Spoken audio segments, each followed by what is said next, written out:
I would request Reena to give her, share her experience that she was sharing. Please So, go ma'am, ahead. you remember the game we played the first day? Mm-hmm. Yeah, so I tried that in my training session with the nurses, and it was really effective. They all enjoyed and they understood like what it means to communicate properly. Why should we note down things? So they really enjoyed, and even I also felt very energetic after playing that, because I felt that they are liking it and it was very impressive and impactful. So that happened. And again, the role of communication, why should we communicate properly, barriers and everything was discussed. So it was quite good. I applied that. I would like to know more such games which we can apply in the healthcare field in the trainings. Yeah.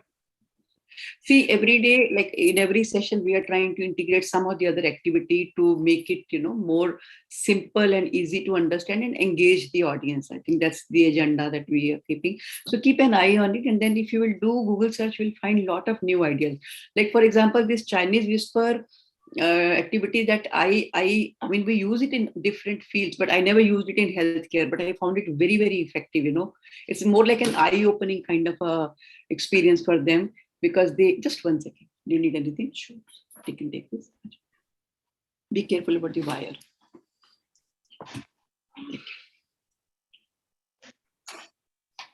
How are you feeling? Sorry. Yeah. So I mean, that way you will have to be very creative in finding new applications of the same activities or new activities that you will learn through the sessions we are going to have. So we are covering pedagogies that will give you a good idea about various pedagogies you can apply. Thank you, Reena, for your experience sharing. Anybody else who would like to share their experience? Next month. Yeah. Hello. Sharmishta, yeah, Sharmishta, go ahead. Next month we have planned for the clinical communication workshop. Okay. So that will be, I am going to cover the more than 250 plus nurses. So department wise, it will be the different topic, different communication skill, and the different the role play. So I have already worked out that, and I have planned the senior nurse administrator the different workshop for the 8 hours. So it will be partial in the three hours. So based on that, we have the next March. We have already planned for the clinical communication workshop. In that time, going to cover nurses, physiotherapists, and the medical officers. So good. I'm very happy that you are trying to apply all these learnings in your real life situation. I think we are serving the purpose of the program. When you are directly using these skills in your patient handling, or you're using it for training programs, I think both ways it's perfectly fine. Wonderful. Thank you so much, Mishta. Welcome, Dr. Pai. Good evening, madam. And good evening, everyone. So I'm taking everybody's feedback to see if they have started applying what we have learned in the program. Okay. So Pooja, you were sharing your experience. Would you like to share something? Yeah, ma'am. Actually, I would like to share my experience. Just 2 days ago, there was a patient in private ward, and that patient was oncology patient.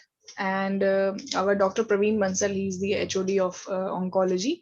He prescribed one medicine, coenzyme Q10, as a multivitamin.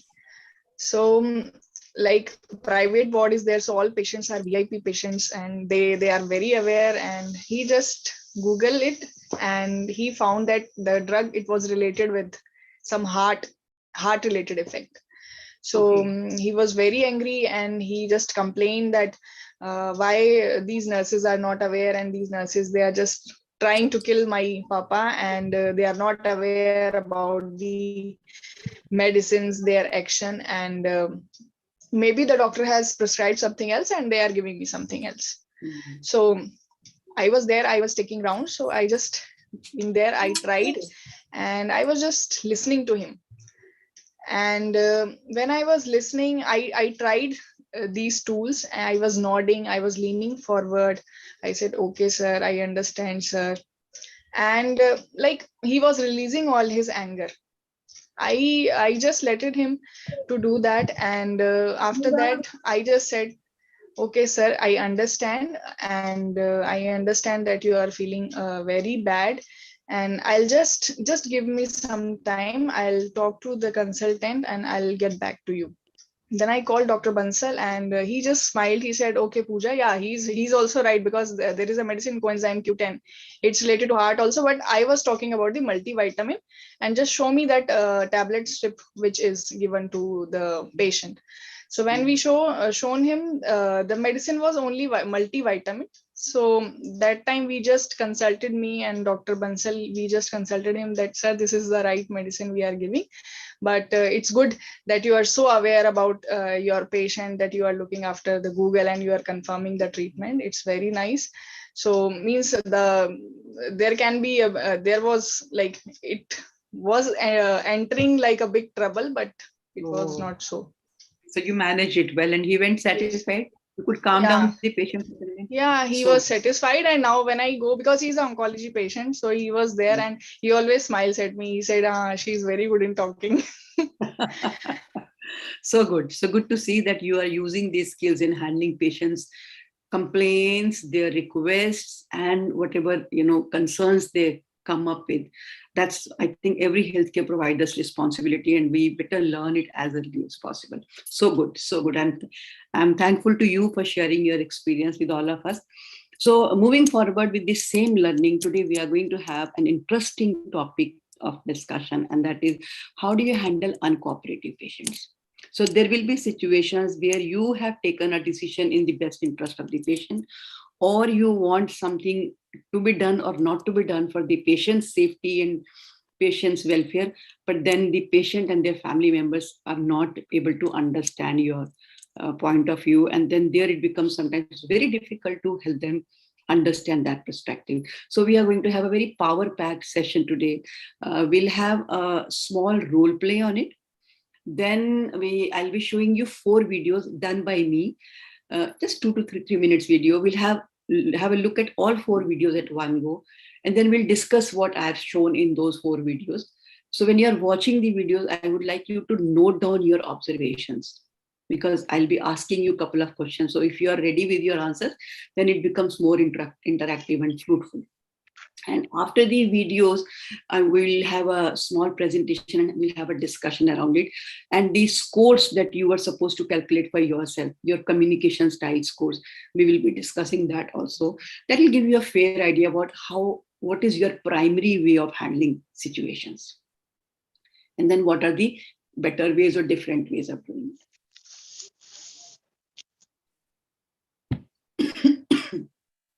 I'm sorry. So what kind of uncooperative patients do we get to see? I'm sure you are all handling patients. So usually what situations you see that the patient is not cooperating and not understanding your point of view, although what you're doing is in the best interest of the patient. Can you think of some examples? Yes. In the healthcare industry, there are 3 main components, like the care, cure, and the communication, and comfort. Sharmishta, If we see, yeah. Sharmishta, let's be very specific about some examples that you have seen. Yes, For yes, example, very often you have some visiting hours, yes. and you don't want attendants to come after the visiting hours, but then they will keep barging in. Yes, And yes. you were really, fed up with that situation, and you really, you want them to understand. Or sometimes a lot of relatives want to come and visit the patient in the ICU. And ICU is supposed to be an intensive care area, and we don't want many people to visit unnecessarily. So again, you want their cooperation, but they don't understand you. So can you give me some situational examples where you have seen patient or their family members not cooperating?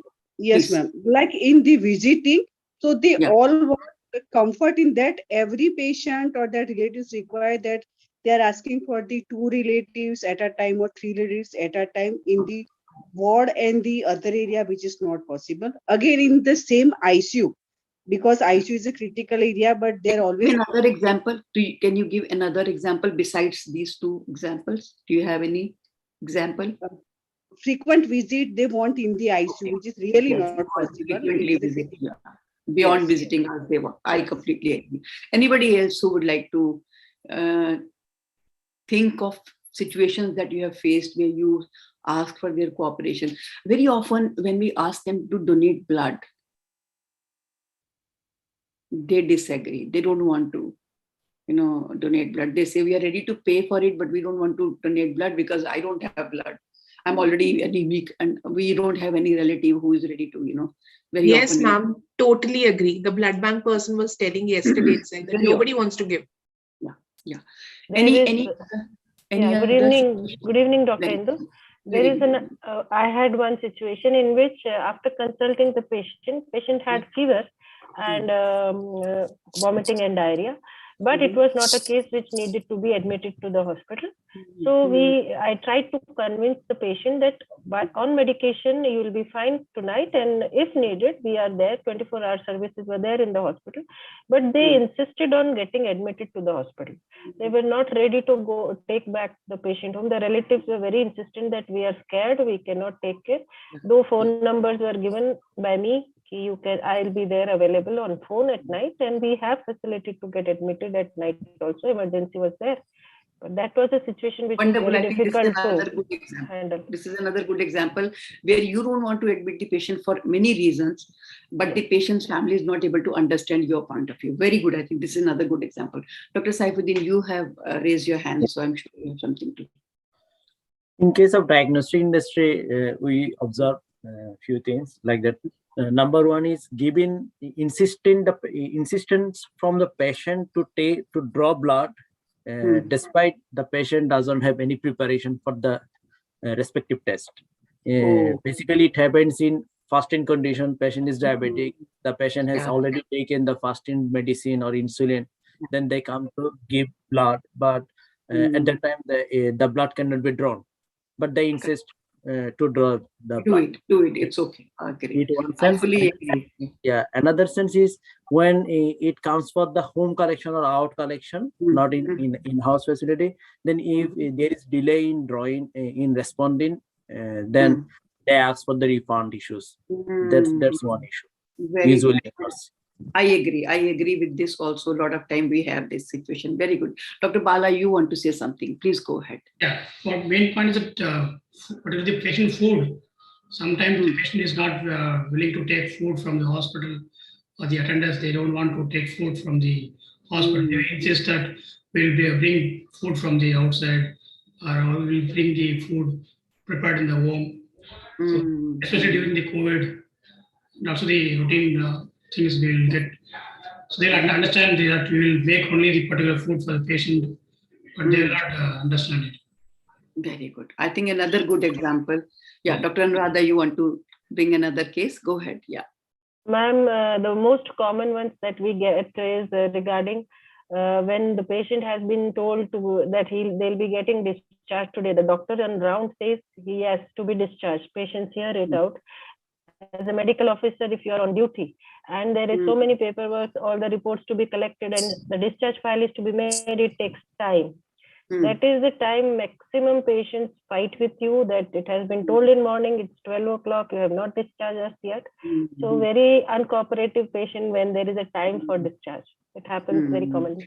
So Dr. Anuradha, would you count this as uncooperative patient, or it is a communication gap from our side? Because when we said discharge, we have not informed the patient and the family about the time it is going to take for the discharge process. Ma'am, many a time to communicate. No, allow me to complete. So every time when the doctor says discharge, and if the family comes to us and says that, please discharge me because the doctor has, asked to discharge me. And if we can explain them that these are the steps that needs to be fulfilled, and it takes this much of time. And if it can be explained in a manner, I think the family will feel informed that, okay, this is the procedure and this is the protocol they are going to follow. So I understand what you are trying to say. Dr. Pai, are you going to talk about any situation that you have seen where patients have gone uncooperative? Yeah. Like, then we'll start with the discussion. Yeah. The very commonly seen is insurance patients. They will come when during admission, they will say, I'm diabetic for last 25 years, and then now I have got some leg pain, or then some complication of diabetes It is recognized, and treatment is all complete. And when the Yeah. billing is done at the time of discharge, then insurance get denied because he is diabetic. He would have taken this policy just recently. And very common that they will say, no, I never told that 25 years of diabetes. I never knew I was diabetic and all that. Like that, they will, twist the whole story. So that is one point of confrontation. Very good. I think another very good common. example. Yeah. Another good example. That is common with a lot of other things. Yeah. I am sure. I think this is a very common situation when we manipulate the information unknowingly, and then we create a mess, and then there's a problem. Yes. So I think all of you have seen such situations where you and the patient party are not on the same page, and you are trying to explain your point of view, and then a point comes when you lose your patient, and you just become aggressive or annoyed or unhappy, or you feel that this patient is acting very weird, and you are not happy with the situation. So the topic that we are going to discuss today is all about how do you go about handling these people. We'll do a small role play on it. To understand how do we normally do, because it's important to see how we are handling it, and then we'll discuss what are the different possible ways that we can handle this. So I'll be giving a small situation. This is patient Sunita, a diagnosed case of jaundice, admitted in the ICU with almost like multi-organ failure. And it is day 4 and 5 of the situation in the ICU. And the family wants to now go Lama. They want to take the patient Lama because they are not happy with the outcome. They are not happy with the way the doctors and nurses are treating the family members also, because they are not updating them or not talking to them or explaining them properly. So I want somebody to play the role of healthcare provider. Do we have any volunteer, or you want me to nominate? Anybody. So the idea is basically we want to see how we normally handle and what are the different ways of handling. So it's a safe place between us. We can take, anybody can take the responsibility to be the healthcare provider. So assume that you are the resident on duty, patient is in ICU, and the family has come to you, or the guard has come and told you that the family wants to meet you, and I'll go out and you're meeting the patient's family, son and daughter. Anybody who is ready to be the healthcare provider or the resident on duty. Wonderful. Okay. Dr. Pai has agreed to do it. I can talk about so next role play, we'll ask Dr. Anuradha to play the role of the resident on duty. Okay.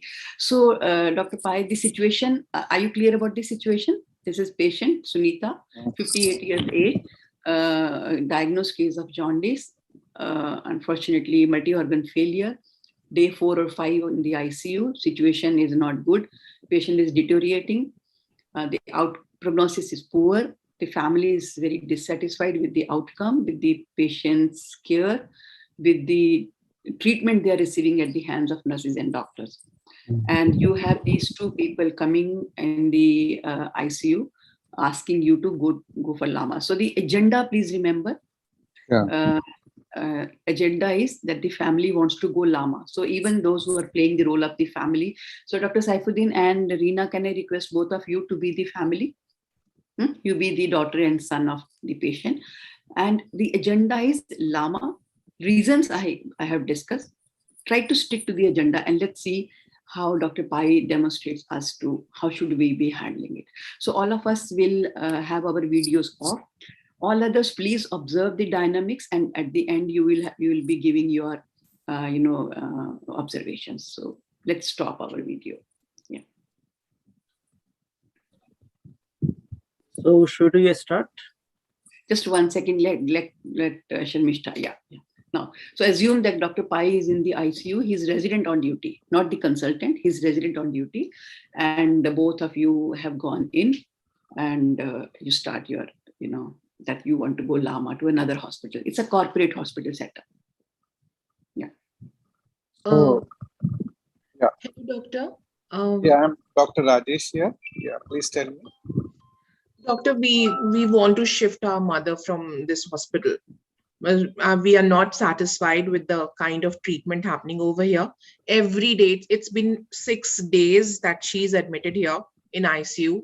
The billing never stops. It's going very high. And okay, we are fine with the billing, but there is no improvement. To add to it, the main consultant is not communicating anything.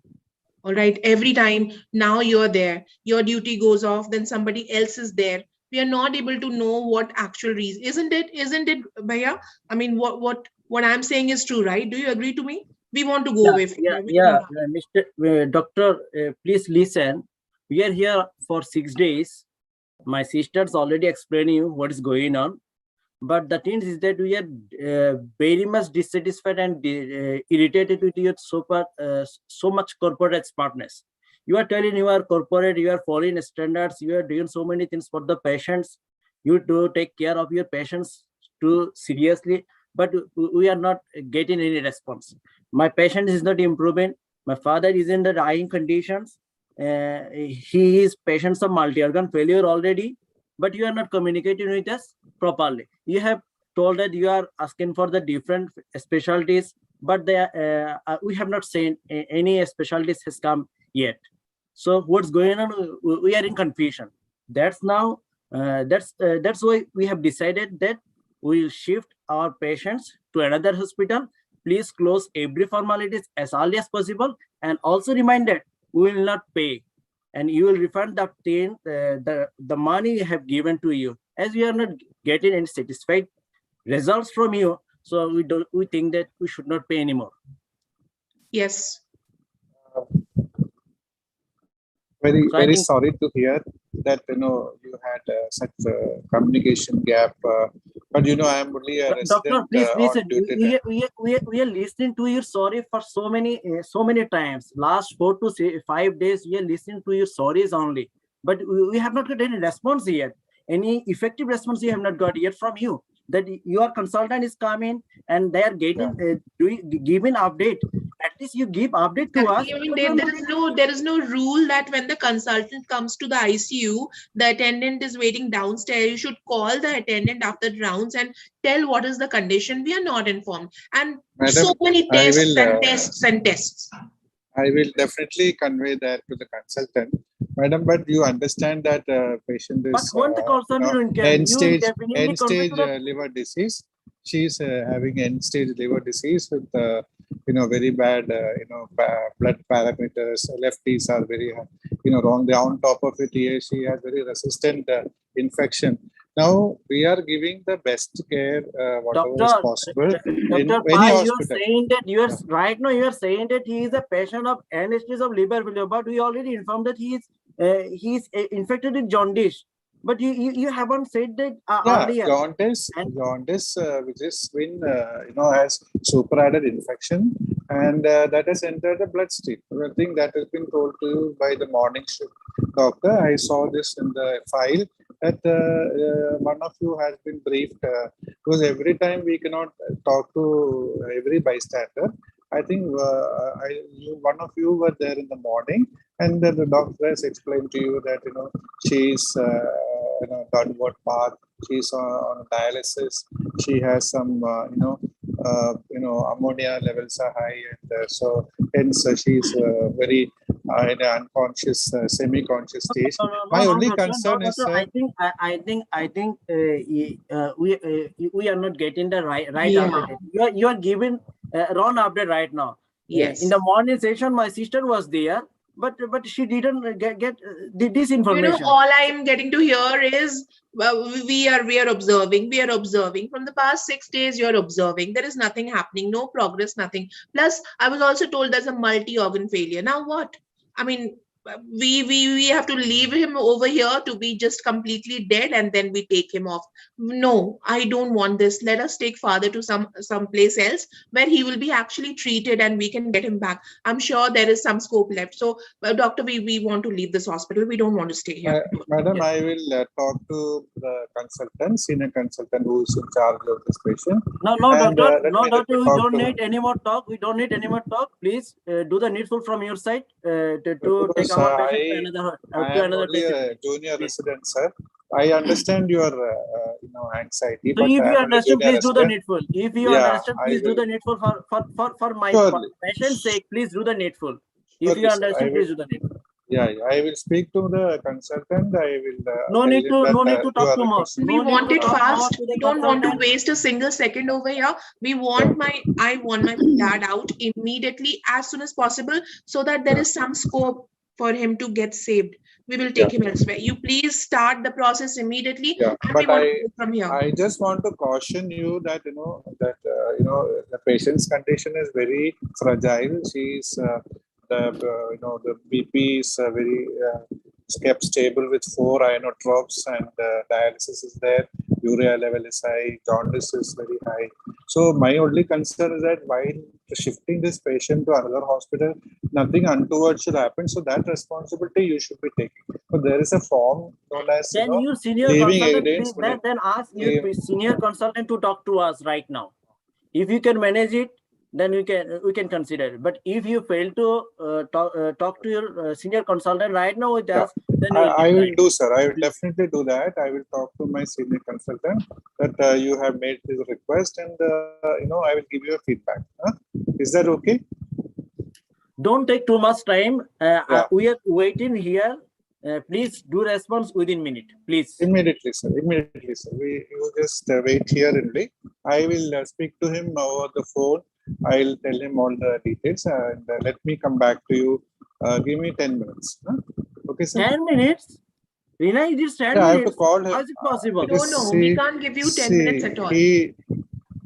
No, I have to call. I have to call him. I don't know where he is. It is 9 o'clock. In the night. Whether he is reached home, I don't know. Whether he's driving. So that is why. Otherwise, I will see to it that at the earliest I will come back. Okay, not 10 minutes. Thank you, Dr. Pai. Thank you for making such a wonderful attempt. Okay. Thank you. Thank you. I know I put you in a tight position, and I mean you're not prepared for it, I and was then you suddenly bombarded. I completely agree. So I think I can see Dr. Pinky Yadav on the though you're not visible, but I'm glad that you have joined. Thank you. Thank you so Ma'am, much. isn't Dr. Sandhya, Captain Sandhya joining today? I don't think she will be, because she said she's in travel, and then she will not be able to available to do the okay. So all others, we are not going to judge Dr. Pai's performance because he hasn't been told what to do or how to manage, but example he's tried handling it. But from that role play, at least we can see what he did good and how we could have done it differently. So first of all, what all did he do good? I want you to tell about from your observation. What all do you think he did good? Maybe you can write in the chat box. That will be better if you write in the chat box. What all do you think he did well?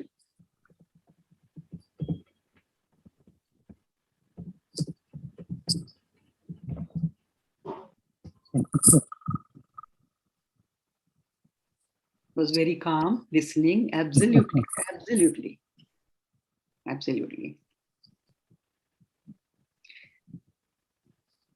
Yes, he was very respectful while talking to them. Yes, nowhere he lost his patience or control on the words. Very polite. I fully agree. Soft spoken. Yes, very right. Empathy. Okay, very good.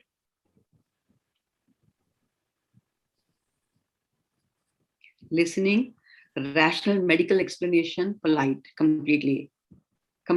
I agree with you. Yeah.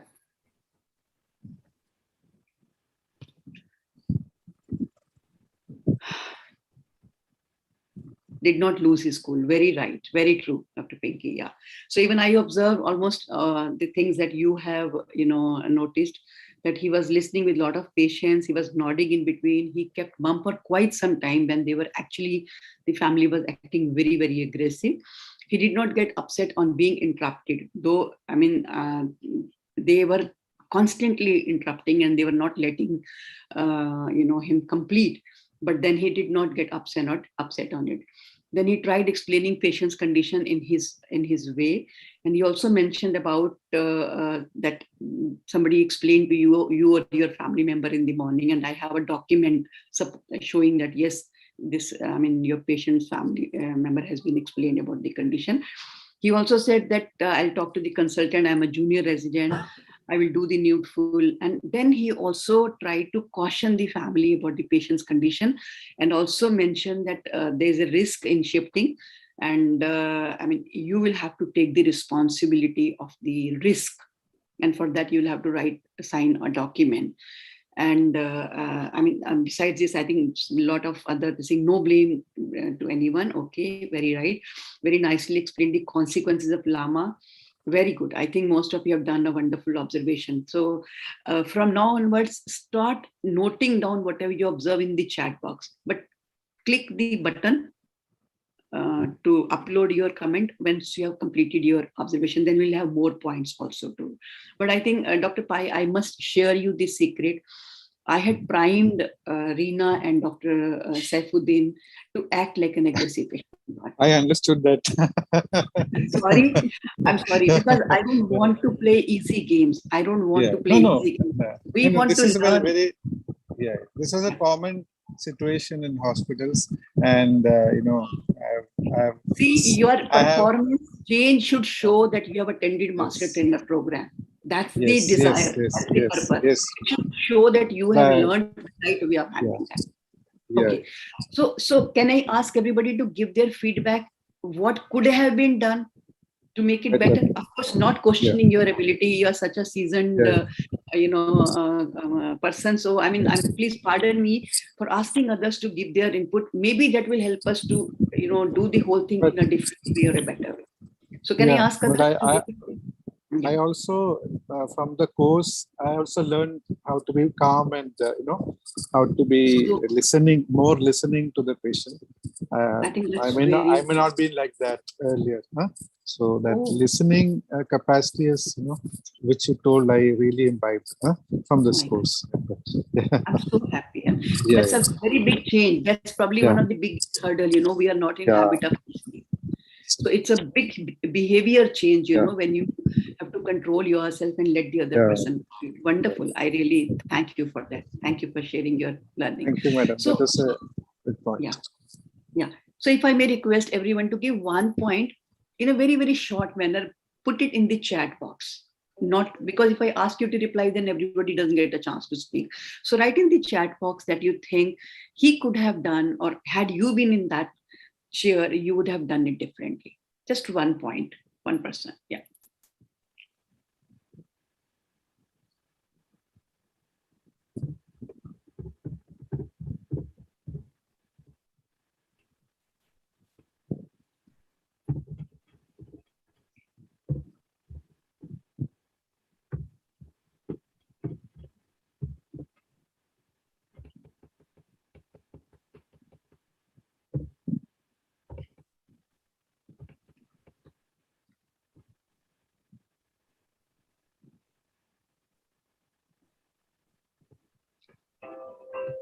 Okay.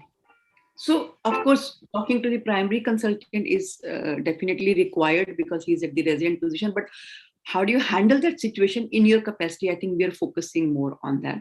So, in his own capacity, how differently could I be handled it? But I think you're right. We need to speak to the consultant to get the final words. Okay.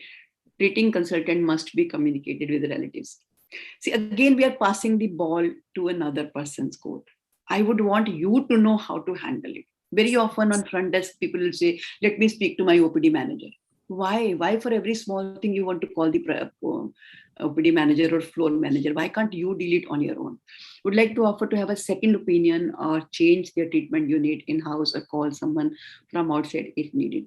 Yes, that would actually build confidence if you say that, if you have doubt on the treatment, I'm ready to give you a, short summary, and you can check with the second doctor in case if the treatment is going on well. I think that's a wonderful input.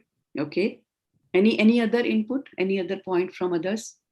Okay, could have reduced using medical. Yes, Dr. Bala, I think that's another good observation. Dr. Pai really explained very well But only thing is, will my patient and their family understand? So that means I really need to work on my, explanation, make it very, very simple so that they can understand. I agree with you. Okay. Very nice, Akit sir. And I could have been addition in starting with summarizing after listening. I understand you are going through. Oh, very good. So paraphrasing, kind of summarizing and paraphrasing that where we stand. Yes, that's something we learned in the last session. So you are trying to apply that, Pooja. Wonderful. Excellent. And anybody else is adding any point? Okay. So although we are short of time, but I don't want to miss this opportunity of sending you back with the idea how we could have handled it differently. So this time, Reena and Saifuddin, you are going to be as harsh, as rude as you were with Dr. Pai. I will demonstrate, if I'm the resident on duty, how will I handle both of you? And then everybody, please observe what all I do that helps me in dealing with this situation. So right from the beginning, right from my opening sentence, and you can keep noting in your chat box, and you can click the button once you have completed your observation, so that each one of us get to understand from each other how we are doing it. So can I request everybody to switch off their videos, and we three are only visible to all of you. Okay, Dr. Saifuddin, it's our mother admitted in ICU. Okay, yeah. Right. So we will talk about our mother. Yeah, it's the mother. Yeah, that's right. Yeah. So I believe I'm sitting in the ICU, and both of you have come in. Yeah, and it is day 4. So I know both of you by name because I know you both are children to my patient Sunita. So I don't need to ask you who you are. I'm just going to straight away say, okay, Reena, आप आइए, सैफुद्दीन आप भी आइए. आप सुनीता जी के बारे में कोई बात करना चाह रहे हैं? Yes, doctor. हम उनको ले जाना चाहते हैं. We want to take her to other hospital because it's 4 days over here. What are you doing? कहाँ लेके जाना चाह रहे हैं? कोई और हॉस्पिटल, वो हम क्यों बताएं आपको, वो हम देख लेंगे जहां लेके जाना है ना भैया. We are going to take our mother someplace else because here we are not getting any treatment, no update at all. कोई रूल ही नहीं है. इतना बड़ा कॉर्पोरेट हॉस्पिटल है. You have kept a big logo hanging over there, NABH. What NABH says कि आप अपने customers को कुछ ना बताएं, कुछ ध्यान ना दे पेशेंट की तरफ. आप कंसल्टेंट तो आज तक हमसे मिले ही नहीं. एक बार झलक देखा था कि वो डॉक्टर आ रहे हैं देखने, he is the main consultant, and we are just getting information from the other staff. मैं आपको 1 मिनट रोक सकती हूँ रीना? अगर आप मुझे एक एक चीज जिसके बारे में आपको जो रीजन है लेके जाने की, अगर एक एक करके आप बात करोगे तो मैं शायद आपकी बात को अच्छे से समझ भी पाऊंगी, और उसके अनुसार आपको मैं या तो समझा पाऊंगी या आपका व्यू पॉइंट समझ पाऊंगी. तो जैसे आपने पहला पॉइंट बोला कि आप नाखुश हैं कि यहाँ पे ट्रीटमेंट ठीक नहीं मिल रही. आपको ऐसा लग रहा है कि पेशेंट को ट्रीटमेंट ठीक नहीं मिल रही? ऐसा लग रहा है आपको? बिल्कुल लग रहा है. देखो रीना, मैं डेफिनेटली ये बात समझती हूँ कि पेशेंट की कंडीशन में कोई इंप्रूवमेंट नहीं है. रेदर पिछले 4 दिनों में कंडीशन डिटोरिएट हुई है, मैं इससे इनकार नहीं करती. लेकिन एट द सेम टाइम मैं यहाँ पर ये पॉइंट आपको बताना चाहूंगी कि ट्रीटमेंट में हमारी तरफ से कोई कमी नहीं है, क्योंकि जो भी एक स्टैंडर्ड ट्रीटमेंट प्रोटोकॉल है वो हम पेशेंट के लिए वही अप्लाई कर रहे हैं, वो यूज कर रहे हैं.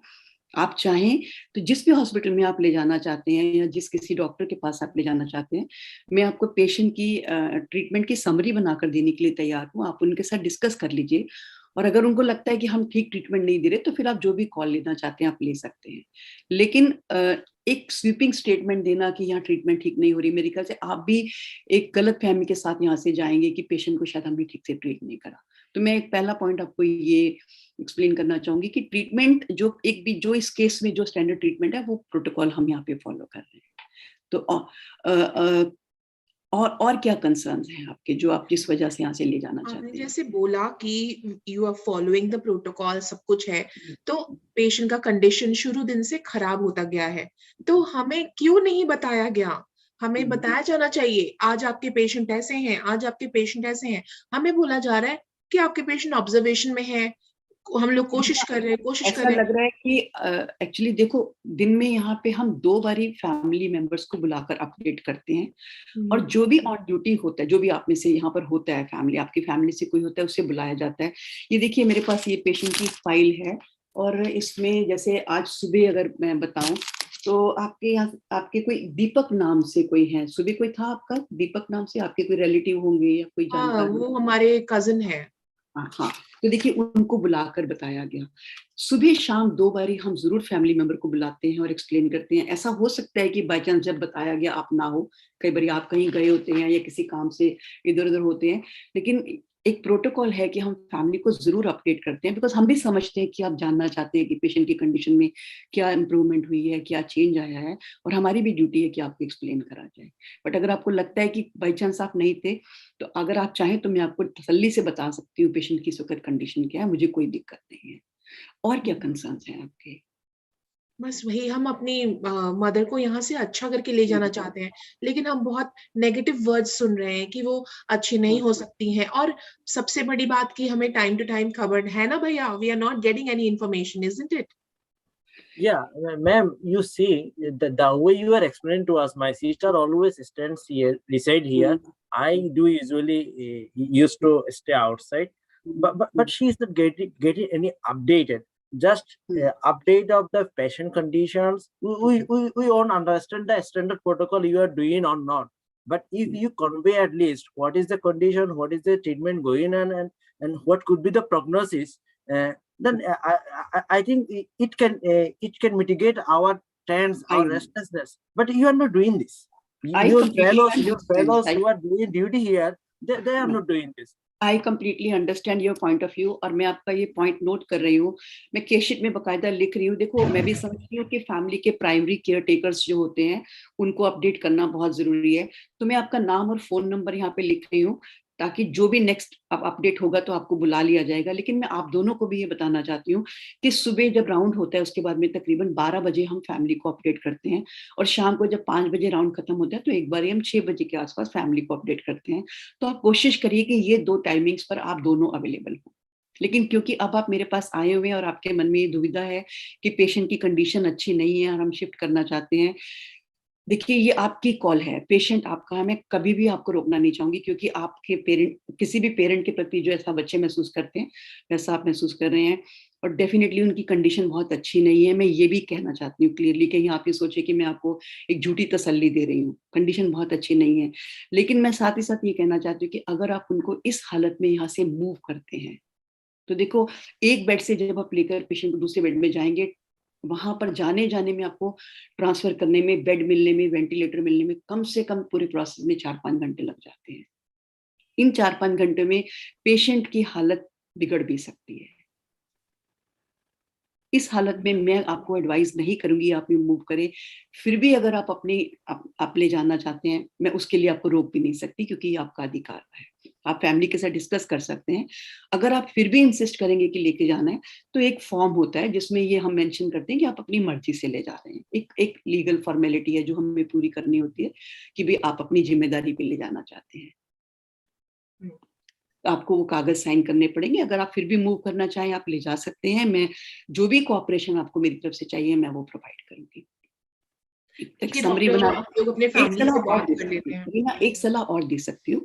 मैं आपको एक समरी बनाकर दे देती हूँ, आप उन जहाँ ले जाना चाहते हैं वो उनके साथ डिस्कस कर लीजिए कि ये पेशेंट की कंडीशन है, ये ट्रीटमेंट चल रही है, और अगर वो कहते हैं कि हाँ हम इससे कोई डिफरेंट ट्रीटमेंट देंगे या हम कंडीशन में इम्प्रूवमेंट ला सकते हैं, I will be more than happy to cooperate with you, because the ultimate purpose is कि आपका पेशेंट बचना चाहिए। मैं भी यही चाहूंगी। तो आप अपने परिवार के लोगों से सलाह कर लीजिए, फिर भी अगर आप ये फैसला लेते हैं मुझे कोई दिक्कत नहीं है। Is that okay? Yes, let us talk and we will get back. Thank you very much, doctor. Thank you so much. Thank you so much. Thank you. So can I request everyone to have their video on?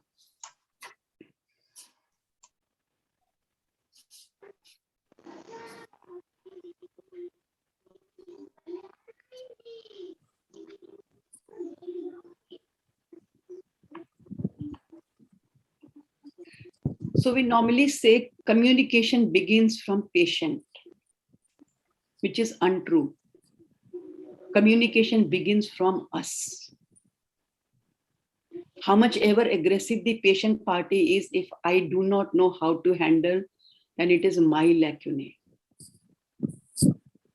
Patient and their family members are in pain, suffering, draining out their energy, money, time, they are likely to be aggressive.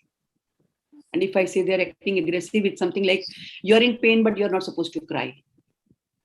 That's not going to happen. I need to learn how to handle that situation. So just quickly share your observations. What do you think I did differently? That you think helped me deal with this situation effectively. I gave them a free hand to be as aggressive as they want. Reena and Saifuddin, could you be aggressive with me? Were you scared of my position in the system, in the program? I hope not. No. Usually it happens that, ma'am, when the senior consultant come, the patient party usually goes down. And when they get the juniors, they get aggressive enough. No, I said I'm a resident. I said I'm a resident on duty. I never said I'm consultant. No.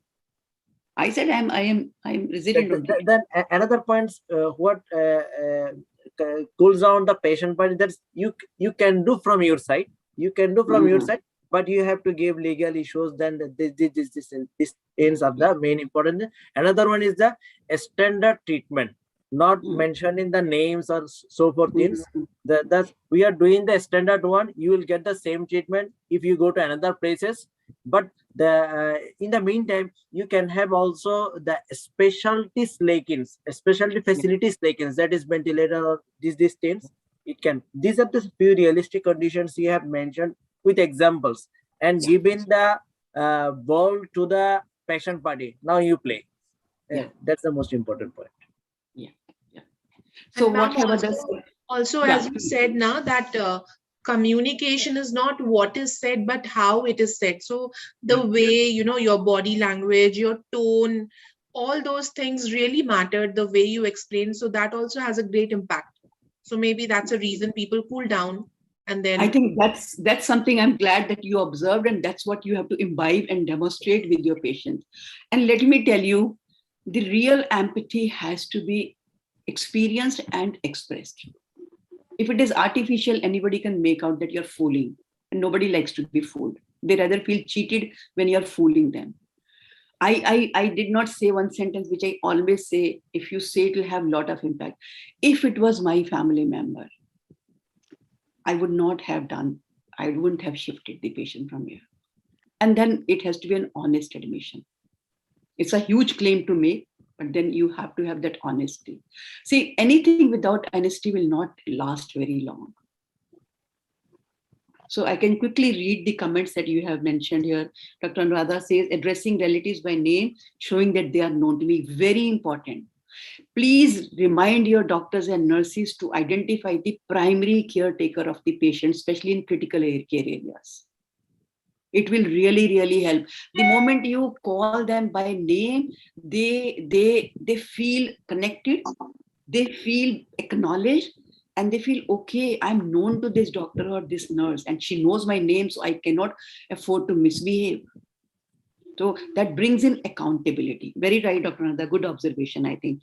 Then it made them comfortable and handling each complaint one by one. Again, Reena was trying to just, talk about problem. So I had to stop her. Talk one problem at a time. I'll be able to give you a better solution or a answer. So I interrupted her, but my interruption was, इतनी सारी बातें एक साथ बताएंगे तो मैं आपको किस सवाल का जवाब दूंगी? एक बात बोलो, मैं इनका जवाब दूंगी आपको अच्छे से, है ना? But I said the same thing. But I said, देखो, सारी बातें एक साथ बोलोगे तो आपके मन की भड़ास तो निकल जाएगी, लेकिन मैं आपको solution नहीं दे पाऊंगी.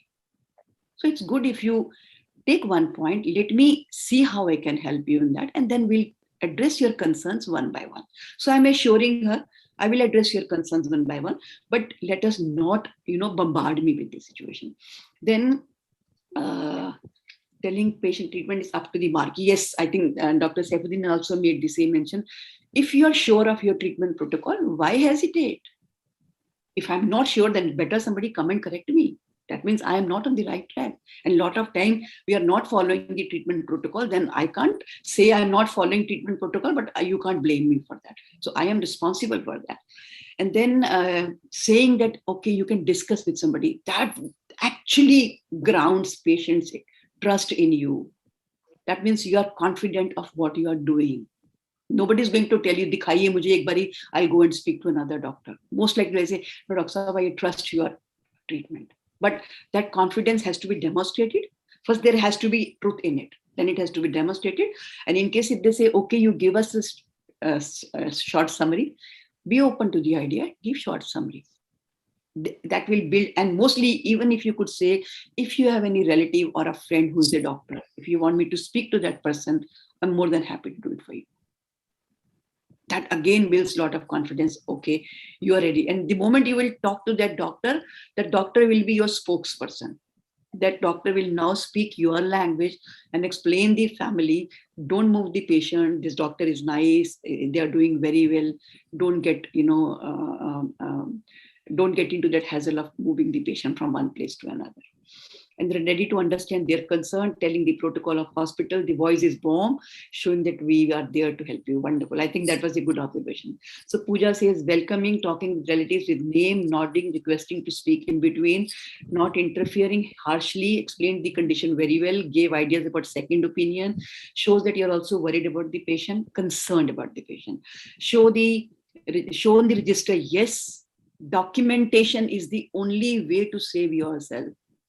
Please help all your doctors and nurses know only one thing that can save you in the court of law is your document. If you have document, you are taken care of, you are protected. And asking for more and more concern, a lot of empathy, then consequences of lama explained. Yes, I think Pooja, you picked good points. Listening patiently, recalling what are informed previously, who all were informed previously, seeking any other concern, documentation proper, yes, family education proper, confirming whom to contact during counseling. So I even proposed, okay, I'm noting down your phone numbers and names. So next time when we do it, we will let you know, and you are requested to be here when we do the counseling. Positive approach to explain. Yes, I agree. Ask the patient bystander what are the reasons for the unhappiness. Showed empathy and warmth. Thank you everyone. So I hope it helped us to see how we can mend our way of handling situation. So what Dr. Pai has demonstrated, I think exactly that is being practiced all across the healthcare industry. We are doing everything, but probably that connection we need to build with the patient and the family is missing. If we can work on that, you can win your patients. And then of course, honesty has to be there. It's not fake. If it is fake, then they don't end up anywhere. Okay, so give me 1 second to see what we need to cover further. We have talked about the role plays. Give me 1 second. Okay.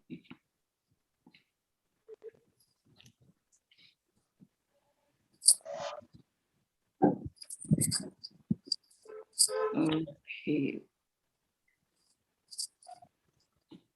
So very quickly, I have 4 videos to show you. They are just 2 minutes video, but just to talk about different ways of handling a situation. And then we will discuss the different ways of handling. Give me 1 second to share the screen with all of you.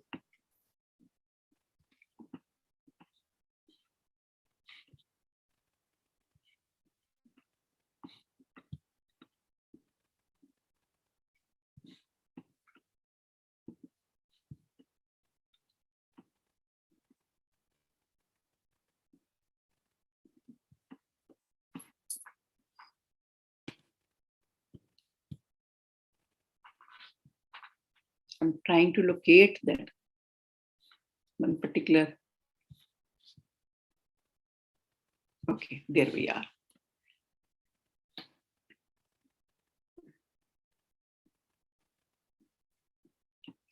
So again, observe the videos and then note your points so that we know.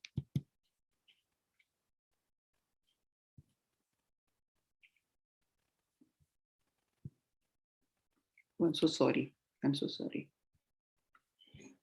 Ma'am हाँ जी ma'am बैल number 7 पे patient जाने के लिए कह रहे हैं कहाँ दूसरा हॉस्पिटल जाने के लिए कह रहे हैं उनके जो रिश्तेदार हैं क्या कह रहे हैं मैं डिस्चार्ज करता हूँ दूसरा हॉस्पिटल जाएंगे वो जो उनका बेटा है हाँ जी जो उनके साथ जो है ना वो कह रहे हैं दूसरा हॉस्पिटल एक बार आपसे बात करा दो, बात करने जाने दो, क्या करना है, कौन से सफाई करेगा, छोड़ो करो। डॉक्टर राकेश को बोलो डिस्चार्ज स्लिप बना दे, आप अपना बिल क्लियर कर लेना, ठीक है, बना दो डिस्चार्ज स्लिप, बनवा दो।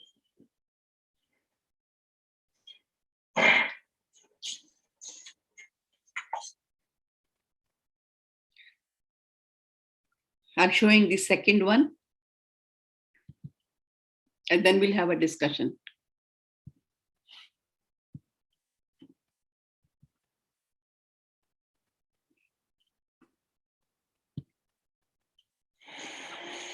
मैम आ जाओ। मैम बेड नंबर 7 के पेशेंट जाने के लिए कह रहे हैं। कहाँ जाना है? दूसरा हॉस्पिटल जाने के लिए कह रहे हैं, कह रहे डिस्चार्ज कर दीजिए, दूसरा हॉस्पिटल। कौन कह रहे हैं? उनका बेटा साथ में जी।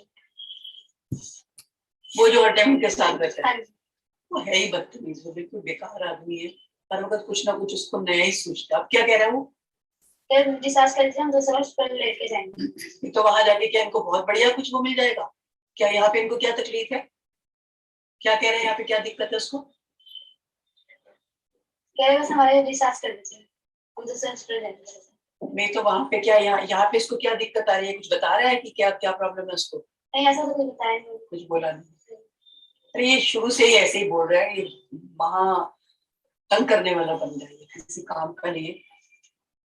भेजो, ऐसे बंदे से क्या करना है हमें, और लड़ाई करेगा, जितनी देर ये यहाँ रहेगा तंग ही करेगा। कभी मेरे पास आता है, कभी कहती जी सिस्टर ऐसे कर रही है, कभी कहते हैं जी सिस्टर वैसे कर रही है, कभी कहते हैं जी पर्दे नहीं ठीक है यहाँ पे, कभी कहते हैं जी एसी नहीं काम कर रहा आपका, बार बार कंप्लेन ही करते हैं। भेजो इसको, डॉक्टर राकेश को बोलो इसकी वो बना दे।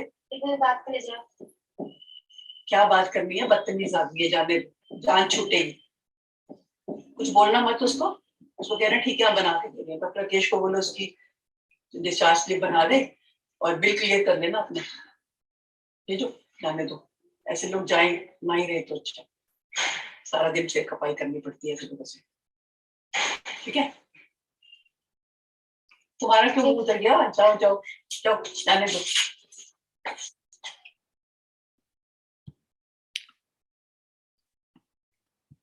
Okay, showing you the third one.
Very surprising, I'm not able to have the video on.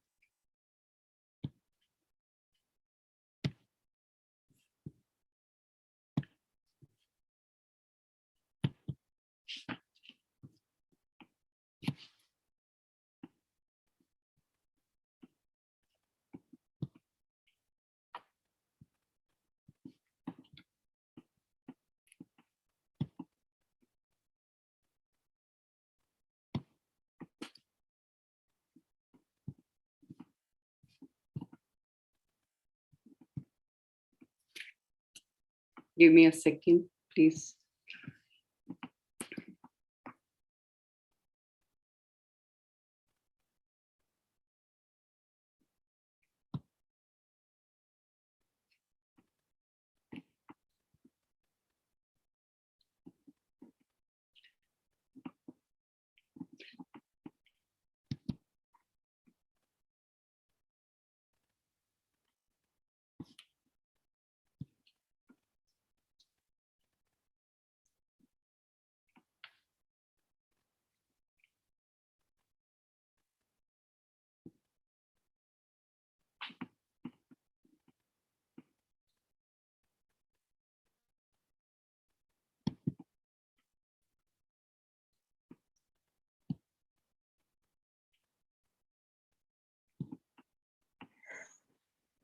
Ma'am आंसू मैम बेड नंबर 7 के पेशेंट जाने के लिए कह रहे हैं।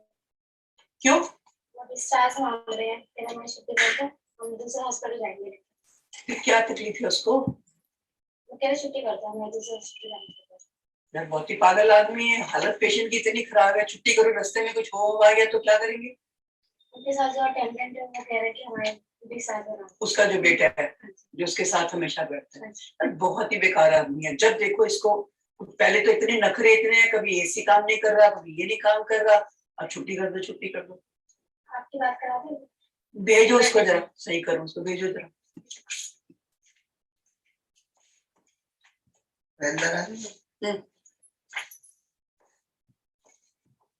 क्या तकलीफ है भाई, क्या हुआ है? मैम डिस्चार्ज कर दीजिए।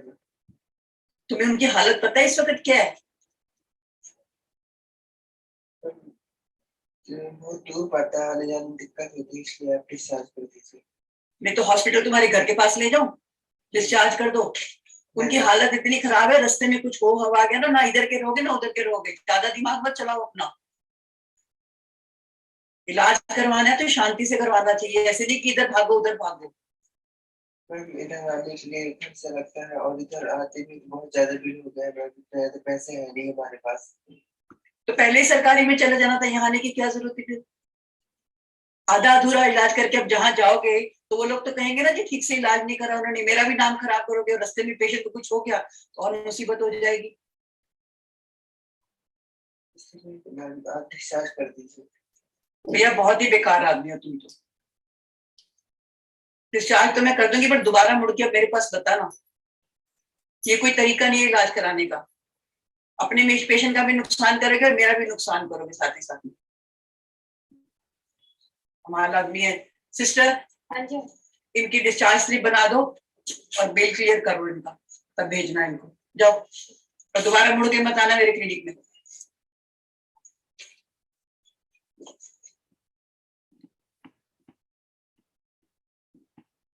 Showing the last video and then we have a short discussion about it.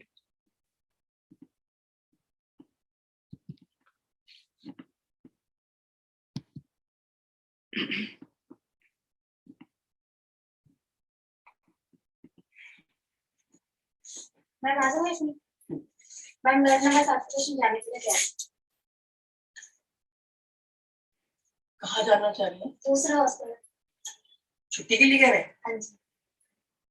जो उसका बेटा जो साथ में वही होता है उसका। भेजो उसको, मैं एक बार उससे बात करती हूँ।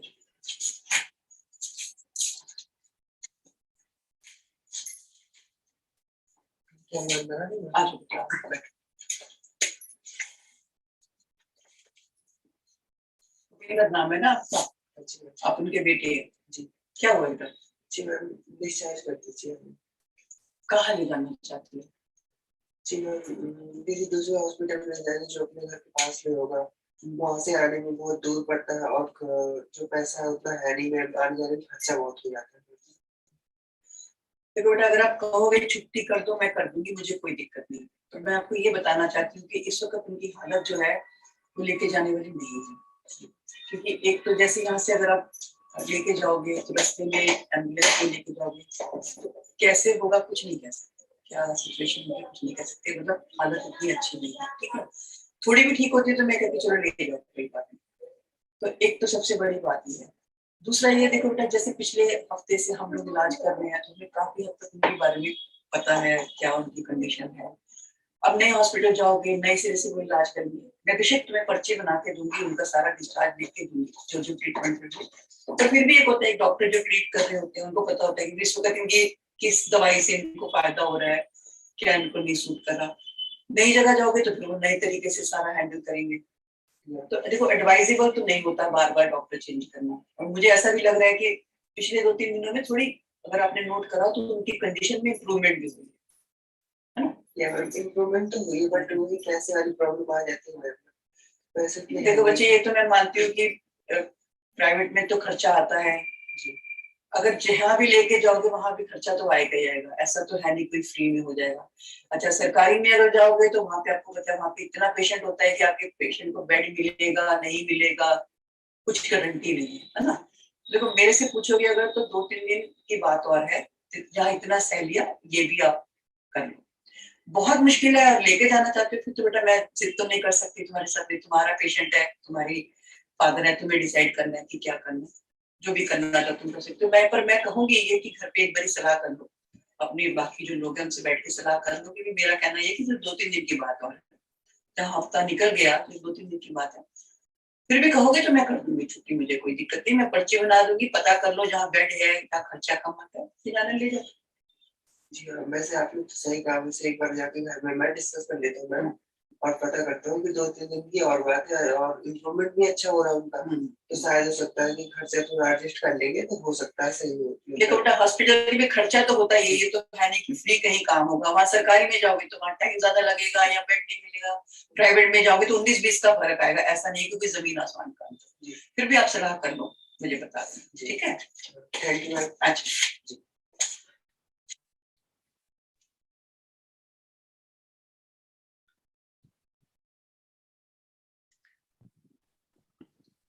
Anji Reena, you want to say something? Before you say something, I want to say that not only you are an excellent trainer, but you're a wonderful actor as well. So nice. I mean, just real situations. And it was so realistic, isn't it? You all agree with me, right? Yeah, Yes, very true. yes, Yeah. yes.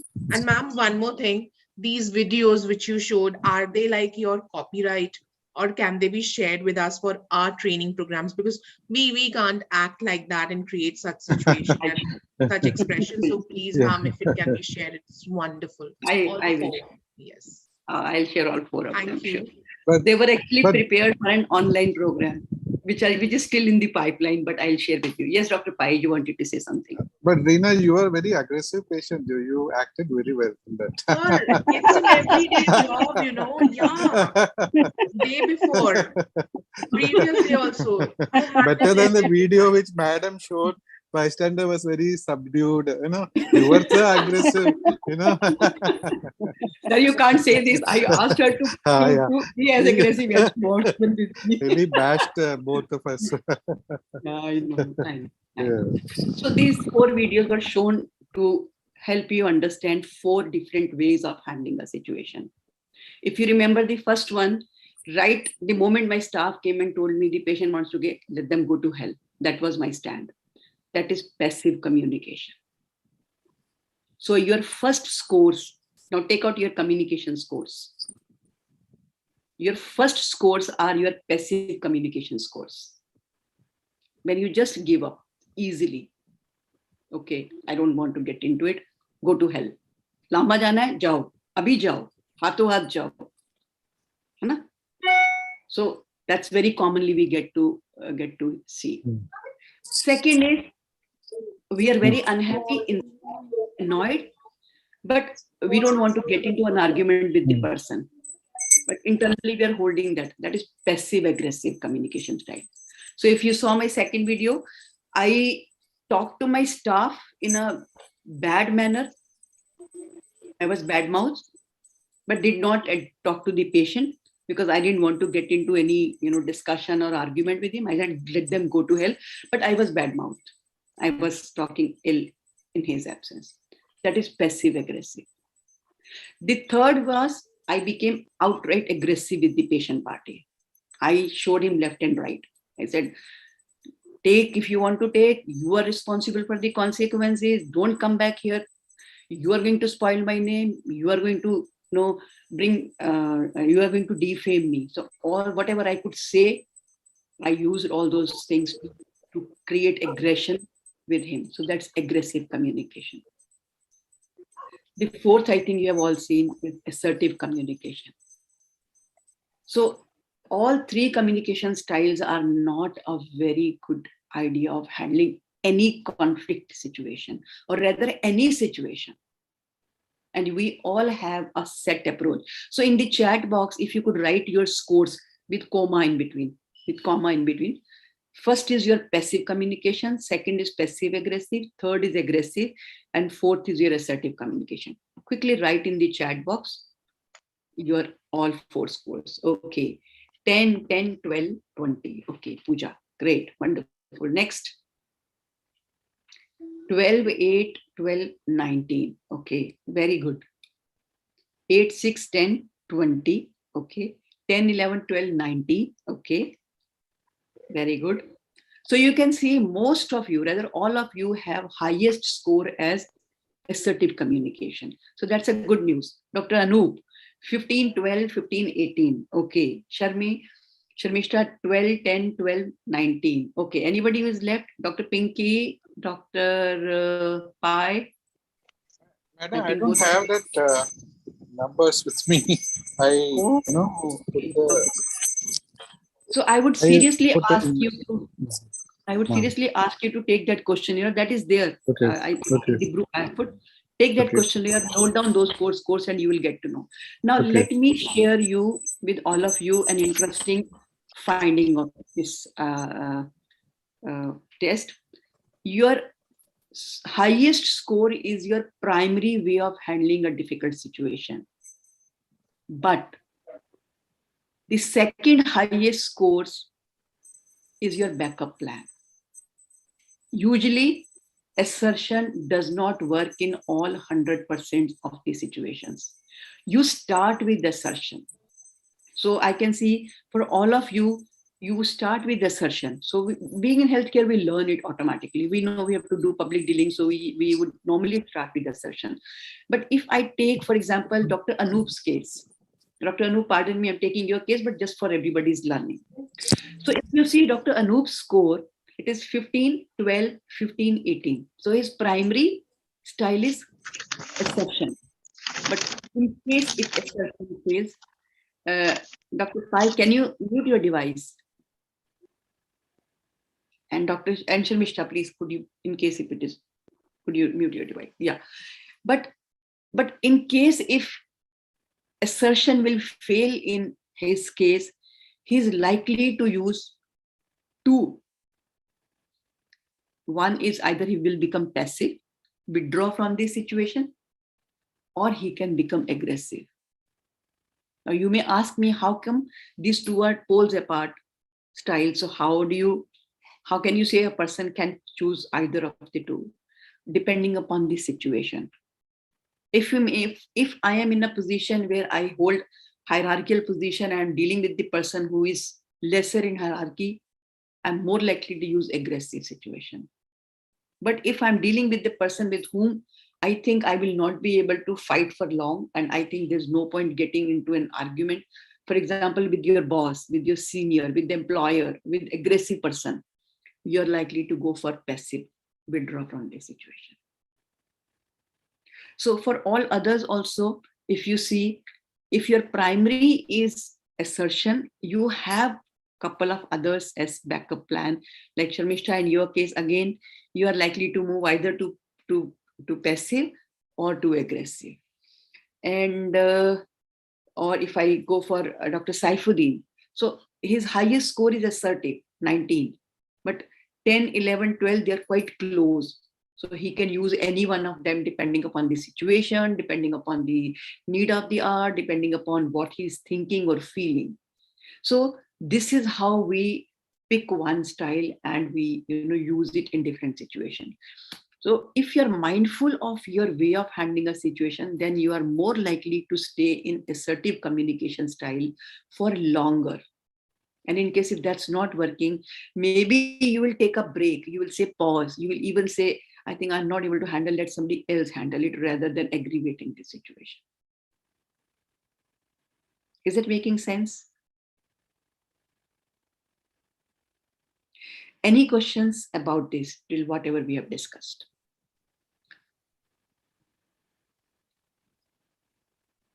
So Dr. Pinky, Dr. Anuradha, if you have any question, please. Sharmishta, if you have any question. Yeah, ma'am, I have not taken the quiz. I'll take it. I'm listening. So I will take the quiz and then let you know the scores now. Sure. We can even discuss in the next session if you want. But I just want to give you an idea, and it's a wonderful questionnaire, very simple, but very enlightening. The scores are very enlightening. You've shared it in this same group, na ma'am? Yeah, I've actually reshared last night. Okay, ma'am, I'll do it. I'm sorry I could not do it. That's all right. Yeah. So a lot of us do not know that we use aggression as the primary way of handling or second backup plan. And usually in stressful situation, we come down to our basic way of handling things. Assertion is a learned skill, let me tell you. Assertion is a learned skill, but there's a possibility that we might move on to, the style which is actually not very helpful, but then that's what we are. Yes, Dr. Bala, you have something to say. Please go ahead. In the question, there is one question that how to telling no, like if you particular question is, but sometimes openly you cannot say no, but you have to do that particular work. So how to overcome this particular situation? So we'll be in a tricky situation like from So, our side we'll say no, but in outside we're not able to say no directly. Yeah. So it is a boss or over higher position. Sure. So, for example, if a patient is persisting for a visiting hour that is not, within your this thing, so you say, sorry, the visiting hours are, are over, and I can't allow you at this moment. But he says, sir, I have just come back. I haven't seen my mother. I need to see my mother. So if I say, I completely understand your eagerness to see your mother. It's not in my hands, but let me try. Let me see if I can help you. Let me speak to my manager. And you genuinely try to speak. And if you think you can permit, you permit. Or if you think your boss has said no, and then you need to communicate no. If you say, see, I tried for you, but I'm really sorry, the manager is not agreeing to it. I cannot cancel his orders. I cannot go against his wishes. I'm really sorry. I wish I could help you. Even that helps. With seniors, I know saying no is difficult. I understand your question because they are hierarchically higher than us. So it's very difficult to say them no. Understanding their intention, if you agree with them at that moment and do what they want you to do, but address it later, speak to them later and let them know you said yes because you didn't want to disobey him or hurt him. But then saying yes is not possible. For example, if every Sunday he asks you to come to the hospital, it's your family time. But this Sunday you agree to go because all of a sudden he's called you and say, Bala, please come to the hospital, and you go. And then later on, while having a cup of tea or coffee with him, you say, sir, I'm really sorry. I want to tell you something. My kids, they don't get to see me during weekdays. By the time I reach home, they're already off to bed. So Sunday is one day when they really want to, be with me. Even I feel like spending time with me. I am really sorry I'm telling you this, but then I somehow Sunday is not working for me. So you have said no, but in a polite, respectful manner. But not when he needed you. Later on, it's a warning to him. It's a message to him. Please do not disturb me on my weekends. Yes. We have to learn to say no. Very important. Yes, Dr. Anuradha, go ahead. Ma'am, I wanted to ask, like you told us, even my score shows that there are backup plan may aggressive and passive, both go hand in hand. So what should be the second option? Like first is, yes, you have to be assertive, and that is our prime choice. But then when we, come, we can train ourselves for future. So whether it should be passive or aggressive, what should be the second backup? Very good question. Very good question. See, if you are aggressive, then definitely it's going to escalate and things are going to go out of hand. Sometimes we say something which is absolutely not the right time, right place, right person, and it can flare up and end up into another disaster. So aggression is absolutely not. Assertion should be our primary way of handling the situation. The second way that I practice is temporarily I withdraw from the situation, but I don't give in and I don't give up. But momentarily, if I'm not okay with this situation, I would explicitly say, I think I'm not able to handle it. I need to take time out, or I need a break. I do it with my family. I do it with my colleagues. I do it in my professional setup. I would say, I'm really sorry. I'm not able to, have the conversation on because I am not in my, full state of mind. So I need a break. I can come back to you. We can have this discussion later. I do this a lot of time with my daughters also. When the discussion is too hot for me to handle, withdraw. But don't give up, don't give in. I hope that helps. Any other question or input or anything you wish to say, comment? Till now, whatever we have discussed.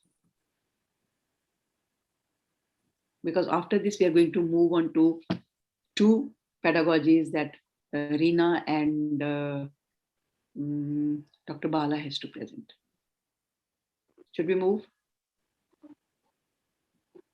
Okay, so who would go first, Reena or Dr. Bala? Okay, Dr. Bala? And I need two names right here for my next session so that there is no confusion. Right here, we have to decide who are the next two persons who are going to make the presentation. So Dr. Bala, are you okay going first? Yeah, I'll do it, madam. Thank you. Thank you so much. Go ahead, please. Yeah. You share it screen, madam. Give me a second. Yeah.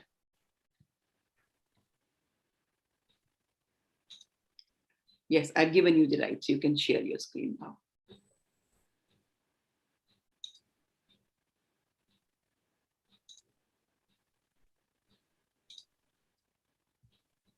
So is it visible to all, madam? Yes, it is visible to all of us. Okay. Yeah. So first of all, I will thank madam for giving this pedagogy for me to explain about the Socratic questioning as way to facilitation. Before going to the session, I would like to give a case study to discuss about it. The patient came with chest pain to emergency department at 1 p.m. He is taken diagnosed as acute MI and cardiologist was informed. Within 15 minutes, patient shifted to cath lab and cardiologist performed angioplasty. So after the procedure, he was stable and thanking the doctor as God. So the patient felt that the cardiologist is a God.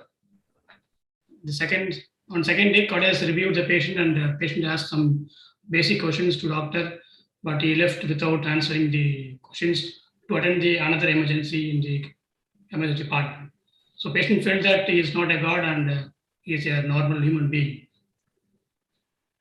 On final day on discharge, he paid the bill at 2 p.m. He noticed that one day room rent was charged extra due to the auto billing processing software. So when he checked with the billing staff, he told that it's not possible after you settle the bill. So the patient felt seated and uttered that the hospital staff were devils. So in this case study, where the patient behavior has changed from, so he felt that doctor as a god in the initial first day, and then second day was felt that human being, and the third, on the discharge he was felt that hospital was a devil one. So I would like to know the audience or the participants view on the patient behavior. So what is your opinion about the patient behavior?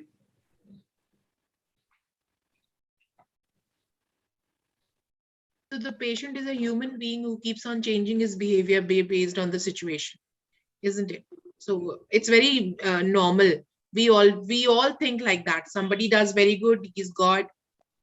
Then he's a human being, and then of course when we are charged high enough, it's a normal story of any corporate hospital. Very obvious. Okay. So why did you choose that devil? So his behavior changed to as a devil, but it's not as he is thought. Because they feel that nothing has happened. Simply the doctor has done a procedure and the patient is good. So why so much of bill? They don't know what disposables have been used, what all items have been used. So all those things cost. But for them it is like, why so much? Why so many unnecessary? And then when one has to, nobody wants to give money, everybody wants to receive. So when you have to give, and that to a high bill, everyone, not only the hospital or anything, any organization, any person becomes a devil when we have to give it to someone. Okay. So Dr. Anuradha, you want to say something? Yes, Dr. Bala beautifully designed this thing, the photographs and all. Yeah, in this situation, the priority of the person keeps changing. First, it is important to live. So we were God, the doctor was considered God. But on the last day when discharged and he got the bill, the priority of life is now money because you have to live through. So you need a lot of money. So as per the change in the priority, they become aggressive because they think that now they do not need the doctor anymore. So we are done with this person. So we can say whatever we like. I think that was the reason that fellow said devil word to the doctor. Okay, okay. Any other view from participants? Dr. Anup, you want to say something? Yeah, Dr. Bala. So one thing is that I think why the patient has called the doctor devil or the hospital, I think they should have given a discount for that. Actually, it was a wrong billing. Okay. So the patient should have done something, but I agree with like what Dr. Another has told. So it depends upon the situation. So initially it was they are looking at only at the saving the lives, and then the situation changes from like life is okay, then the other things come into play. Like how will am I going to find the money, and then how long it is going to take the treatment and all those things. So okay. Thank you. Yeah. Okay. So second, what went wrong in this scenario? Like initially it was done properly, and then it was gone to another situation. So what a particular point you want to mention about what went wrong in this scenario? Maybe the communication has not happened properly. Maybe with the doctor has not explained to the patient like this, since the patient was taken for a primary angioplasty. So they must not have told him what must be the cost involved. Okay. Or they must not have updated him about the bill. I think that was one thing which may have gone wrong. Okay. Dr. Ananda, you pointed out. No, yes, same as Dr. Anup has mentioned, I was wanting to say the same thing, that maybe the patient was not explained the cost effect, and that is why the patient thought he has been charged arbitrary money. Dr. Saifuddin, you can mention anything? What went wrong in this scenario? Dr. Saifuddin? I think God will be in the right place in next day also. If the doctors come back after attending the emergency patient, then the God will not be replaced by human being. I think there is the one point. The doctor can ask the patient that I am responding to you just after attending an emergency patient. I have an emergency patient, I'm coming back. It can happen. Okay. Any other point we noted what went wrong in this scenario?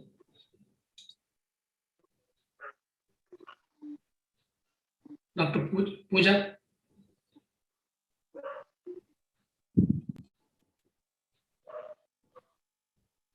Pooja is not. Okay. So if you noted that that bill was not informed properly during the discharge time, so it also caused that patient that he was cheated. Whether we have a secretary or a billing counsel kind of thing, they will inform the patient before settling the bill. So the patient may be felt that they have informed prior, and due to this software problem, it was billed extra. Okay. And can you share any experience same like that, like from the as patients treated as doctor as God and then ended up with the devil? So is there any other experiences from the participants you can share with us? Bala. Yes, Dr. Sir. Yes. You know, yeah, one of the problems with the interventional team and surgical, they do excellent with the procedure. But this is a very common complaint that the super specialists, they are focused on doing the procedure. That part they do excellent. But then after that, they will not go back to the patient and say one word. They don't even see them till discharge. And the rest is all done by duty doctors. So that is one bad practice. That is common cause of complaint in many super specialists. That's my observation. Yes. And secondly, as here there is a process failure that the patient was not counseled how much money it will be charged for. You're not mentioned anywhere in the story that they have been properly charged about, counseled about the charges. Yes. And secondly, as somebody already mentioned, the doctor could have told that I'm going for an emergency, I'll come back and see you. Then he would have remained a god. he will not have come down to even human being. And if the hospital had also given that additional overbilling, if that was taken care of, then the doctor would have remained at the God position. Okay, that is my 3 points. Okay, thank you, sir. So I just found any other experiences or any other incident. Dr. Bala? Yes, madam. So the agenda of the presentation is Socratic questioning. Okay. So would you talk about what do we mean by Socratic questioning and what are the do's and don'ts? Because you're just left with 3-4 more minutes. Yes, so I prepared. Can we move on to, because you have made people share their experience. That's very good. They have given answers to your question. Okay. But what are you trying to show us? Let's move on to the next point. Yeah. Okay. So Socratic questioning is basically the disciplined questioning that can be used to pursue thought in many directions and for many purposes. So to explore complex ideas, to get to the truth of things, to open up issues and problems, to uncover assumptions, to analyze the concepts, to distinguish what we know from what we don't know, and to follow our logical implications of thought or control the discussion. Pros, keep the discussion focused, so we'll discuss only about the particular point. It excites the audience curiosity and arouses the thinking, stimulates the discussion with probing questions. It makes teaching more interesting and exciting. Cons, not suitable for the unread facts. So if you don't know the facts, we cannot able to discuss more elaborately. Takes a lot of preparation and a lot of thought. Not suitable for the large classes if it is more than 50 or 100 people. Asking proper questions and thinking logically sometimes will deviate from the pertinent questions. So make the implicit explicit. So we don't only know the tip of the iceberg. We have to explore the bottom of the iceberg. So I cannot teach anybody anything. I can only make them think from Socrates. And thank you, ma'am, for the guidance and support. Hope I have. Thank you. Thank you, Dr. Bala. Thank you. So if you could stop sharing, we could spend 2 minutes discussing about it. Can you stop sharing? Yes. Thank you. Thank you. So Socrates was a philosopher who was in this quote. He said, I can't teach anybody anything, but it's through right questioning you can trigger the right thought process. So Socratic questioning is a wonderful way to make people sit and think of what they are doing in a regular way. So thank you, Dr. Bala, for giving such a wonderful presentation. You've done a wonderful job. Thank you. Thank you so much. Yeah, it was wonderful. So thank you all for listening. Sorry, please come again. Thank you all for the listening and answering the questions. Without that support, you could trigger discussion. Everybody started, they were now so occupied with the case study that they just forgot the purpose was Socratic questioning, and they got involved in the case study. So I had to bring everybody back. So we are not discussing case study. We are discussing, that's the beauty of the Socratic questioning, that you can engage your audience because they start thinking about their situation, what they faced and how they handled. So all questions and answers start pouring in when you ask right questions. Socratic questioning is ability to ask the right question that triggers their creative mind in finding solutions to the problem. Thank you for giving a wonderful demo. Thank you. So Reena, can we have your presentation now? Yes, ma'am. So I would request everyone to please switch on their videos and be with me. So Dr. Pinky is traveling. It's okay, ma'am cannot attend, but everyone else should be on camera.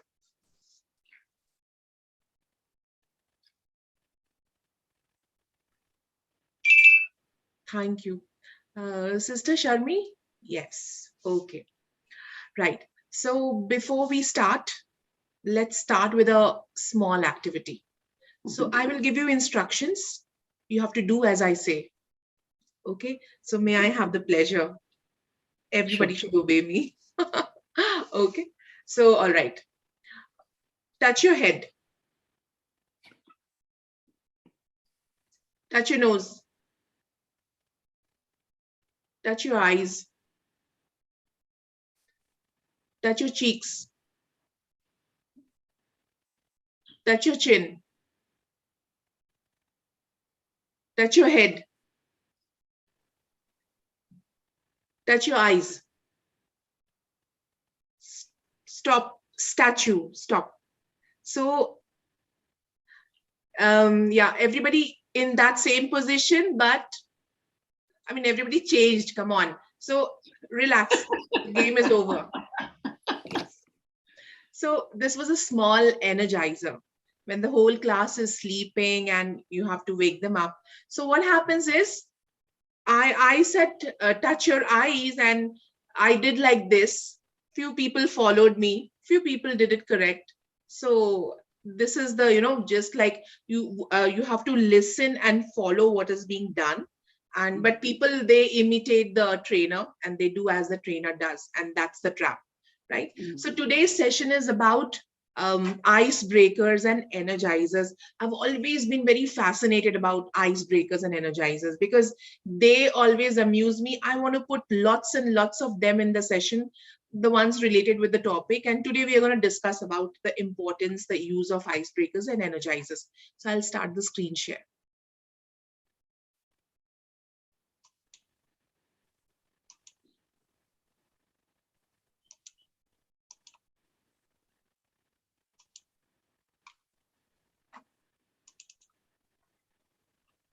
Are you able to see? Yes, we can see.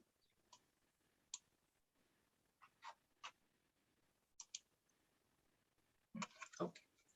So why do you think icebreakers and energizers are important?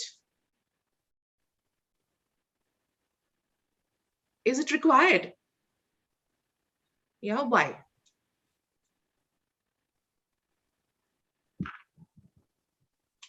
A long training session becomes a bit, after some time the audience loses enthusiasm. Something happened. Can I say, Reena? Yes, please. I think icebreakers and energizer are very important. They make the company, like participants, known to each other, brings a warmth in the participants, and it makes the session very interactive. Absolutely, yes.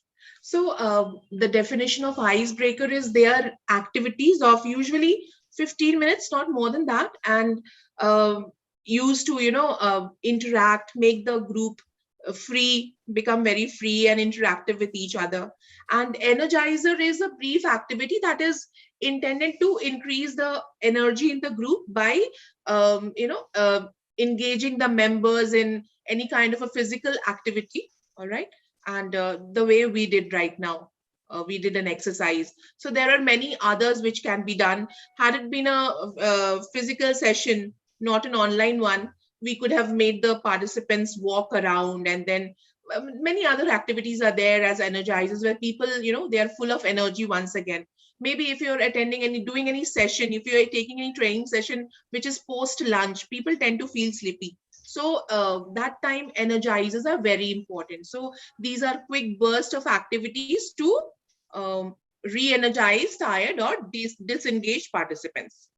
So how does this term icebreaker came into existence? Why icebreaker and why nothing else? So what happened is these ships, which were equipped with strengthened hulls and powerful engines, okay, so they were employed to explore the polar regions. So they were called the icebreaker ships. So soon after these ships were introduced, the term icebreaker began to be applied to social initiative intended to get strangers acquainted to one another, like breaking the ice. New participants, new class, everybody is quiet, so let's break the ice. This was the main motto of this. Okay. So why use icebreakers? As you all said that, they're a great way to stimulate or engage the audience, They help the introverts or shy participants feel more comfortable and connect with the whole group.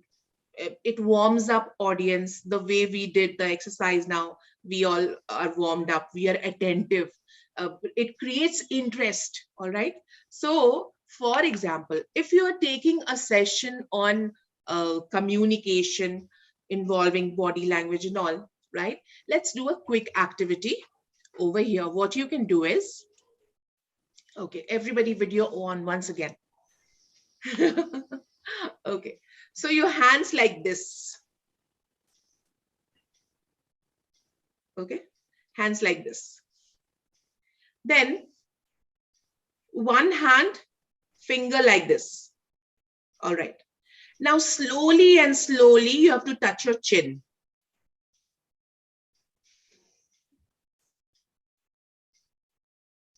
Statue, no movement. So I said you have to slowly and slowly touch your chin. But everybody, gotcha. Pooja was doing it right. Yes. Okay, one moment.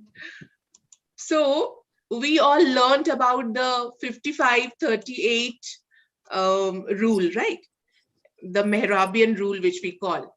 So here we can say that the 55% is the body language, 38 is the tone, and remaining 7% is the words which we use.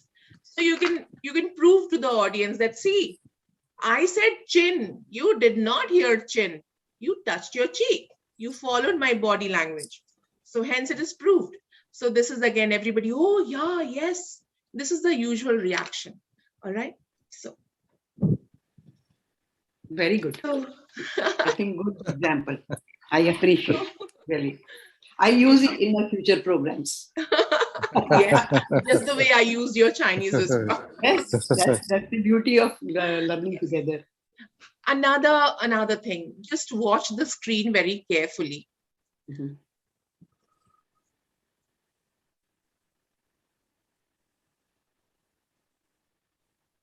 Okay, right? Am I right? All the calculations are correct? No, we are not able to see any other screen. We are able to see only icebreaker and energizer. Oh, but I shared the screen already. No, we are able to see the screen, but the slide that is visible to us is number 1. Okay, First slide. One more. We are not on the right slide. Yeah. Okay, just a second.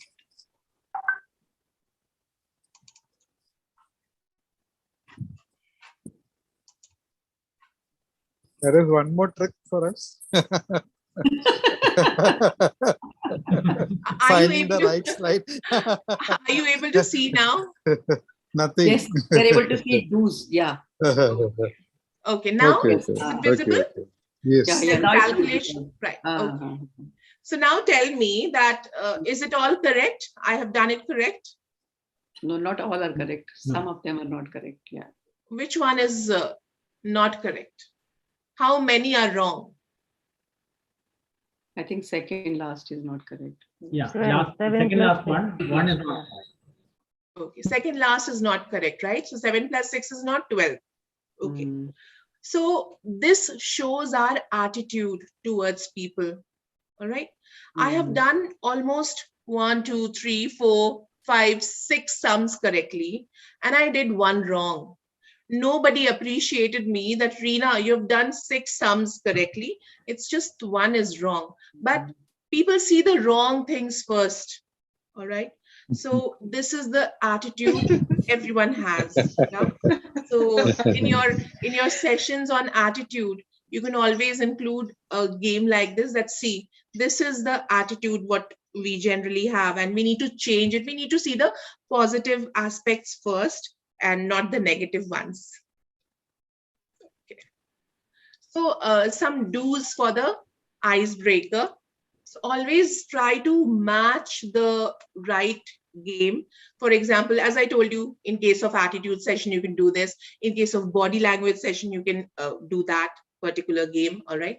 So match the right game with right people. Use icebreakers to create a relaxed atmosphere, and be realistic about the right amount of people. Too many. If it's a class of 50, I mean, there should be a proper icebreaker which could be used, because it'll take a lot of time to complete. So as you know, we were total 11 participants, and we did played that game Chinese Whisper. 50 people, how would you divide and how would you play that game? That will be really big. So always try to match it properly, and keep the instructions simple and to the point to make the icebreaker clear or the energizer clear. All right. And be ready to improvise if necessary. If any changes you want to make accordingly, appropriately, you can do that. All right. And if the icebreaker plan in case doesn't work, always have plan B with you supporting to it. All right. Don'ts, what you should not do. Okay. Never focus only on fun. People are there to learn something. Always have that message clear once you are planning a icebreaker or energizer. Okay. Do not embarrass your participants by using inappropriate icebreaker or forcing them to participate. People might have problem. There would be gender based place where many people might not be comfortable. Okay. And do not forget to bring everything you need for the icebreaker so that you don't run out of your resources. And do not limit yourself to using icebreaker at the beginning of a session. Very, very important. And always maintain the time. Timing is very important. You are there to train and give knowledge on something. Icebreaker or energizer is just a game you are implementing to bring fun along with learning. So don't make the icebreaker so long that it eats up all the time of the session. All right. Now we have time for another energizer. Dr. Pai, are you ready? So Yes. okay. Right. So again, instruction.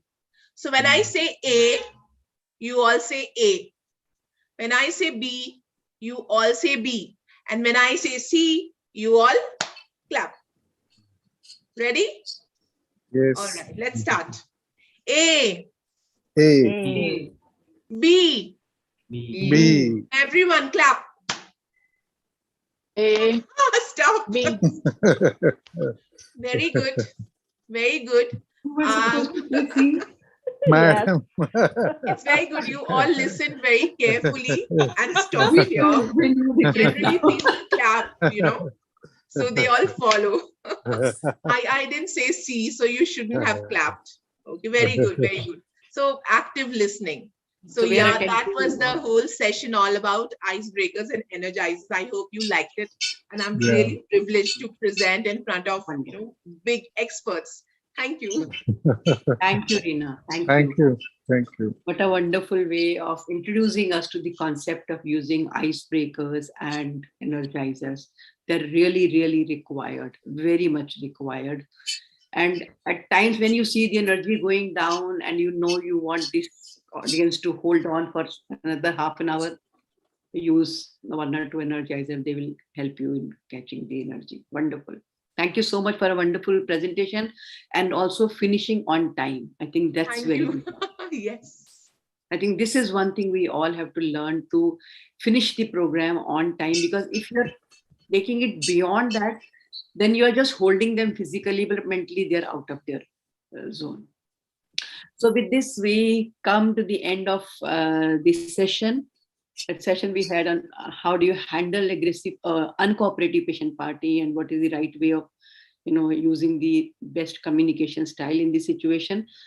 And the two presentations we had by Dr. Bala and Reena. Any feedback or anything or any comment you wish to make before I share the feedback form? You can unmute and speak if you want.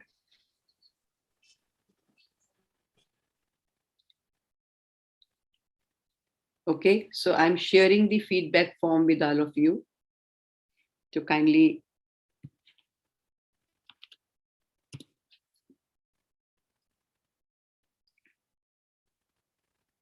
give your feedback. Yeah. And after you have done it, if you could write done in the chat box, it will be nice.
Okay, you want me to share in the WhatsApp group? So can someone share it in the WhatsApp group?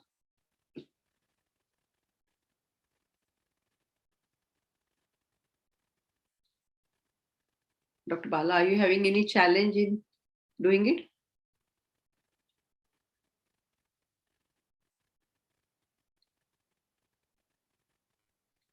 Yes, I can open it from my desktop. Oh, you're not able to open. Okay. So let me see if I can.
So I have shared in the WhatsApp group.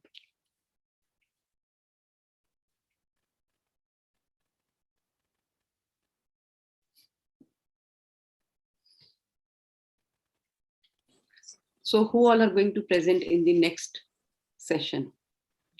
2 volunteers. Okay, Dr. Pai, very wonderful. So what is the topic you are covering? I think real life scenario. No? So from experience. Sharing experience. Sharing experience. Yeah. Sharing. Okay, okay. And other than Dr. Pai, who is the next person? I'll do it, ma'am. Sorry, I couldn't notice who is speaking.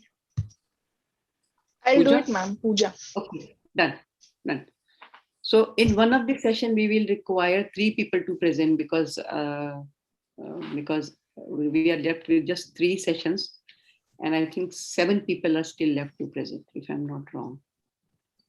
In one of these session, we'll need 3 people to present. I would request all of you to be ready with your presentation. At least connect with me once to understand what is expected from you in terms of presentation. And whenever we have time, I can request you to do your presentation. It's just 15 minutes, and it's a very informal way that we are trying to learn different pedagogies. Not nothing very, very to be scared of. We all are doing it day in out similar things. So it's just so be ready with your presentation. So in case if we have time for one more presentation that day, we can have the 3rd person also. But as of now, Pooja and Dr. Pai has agreed. to do in the next session, and that will be next Friday. And 7 to 9 is okay? Okay. Yeah. Is okay for everyone. Done. Done. So if everybody has done, Yeah. Sorry, Dr. Anuradha is saying something. Please go ahead, Dr. Anuradha. Yeah, ma'am, I had missed the last session of mine, that is session number 6, because I was traveling to drop my girl.